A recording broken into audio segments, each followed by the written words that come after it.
एक किताब, एक कलम, एक बच्चा और एक शिक्षक दुनिया बदल सकते हैं।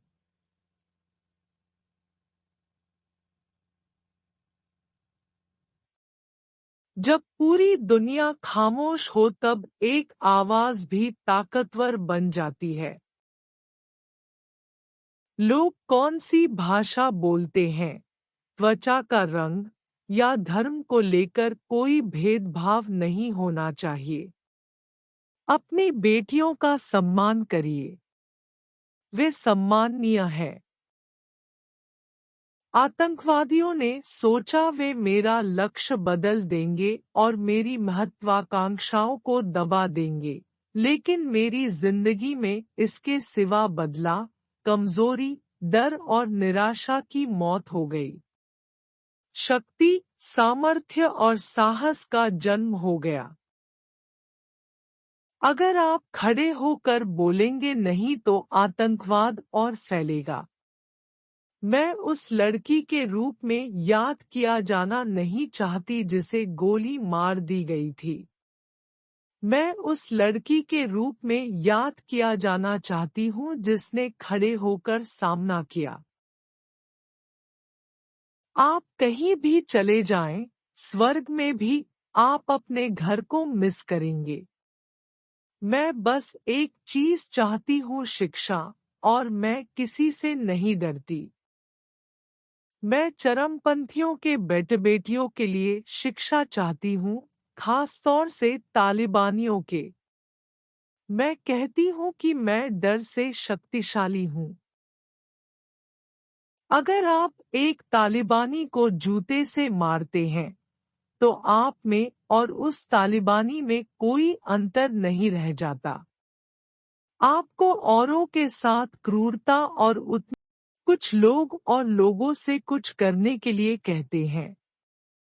मेरा मानना है कि मैं किसी और का इंतजार क्यों करूं? क्यों न मैं एक कदम उठाऊं और आगे बढ़ जाऊं? मेरा मानना है कि बंदूक में कोई शक्ति नहीं है।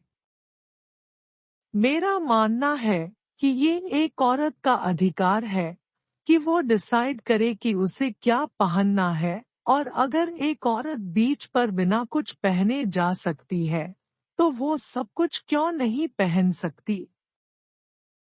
मैं अपना चेहरा नहीं ढकती क्योंकि मैं अपनी पहचान दिखाना चाहती हूँ। जब मैं पैदा हुई तो हमारे कुछ रिश्तेदार घर आए और मेरी माँ से कहा, चिंता मत करिए, अगली बार आपको बेटा होगा। मैं शांति में यकीन करती हूँ। मैं दया में यकीन करती हूँ। चलिए अब अपना भविष्य बनाएं, चलिए अपने सपनों को कल की हकीकत बनाएं। जब भगवान ने आदमी और औरत बनाए, वो सोच रहे थे, मैं अगले मनुष्य को पैदा करने की ताकत किसे दूं, और भगवान ने औरत का चुनाव किया। और ये एक बहुत बड़ा प्रमाण है कि औरतें शक्तिशाली हैं। एक बार मैंने भगवान से 1 या 2 एक्स्ट्रा इंच की हाइट मांगी, लेकिन उसकी बजाय उन्होंने मुझे आकाश जितना ऊंचा बना दिया, इतना ऊंचा कि मैं खुद को माप नहीं सकती। लोगों तक पहुंचने की ये ऊंचाई देकर उन्होंने मुझे बहुत बड़ी जिम्मेदारियां भी दे दी। मैं पहले ही मौत देख चुकी हूँ, और मैं जानती हूँ कि मौत मुझे मेरे शिक्षा के मकसद में मदद कर रही है। मौत मुझे मारना नहीं चाहती।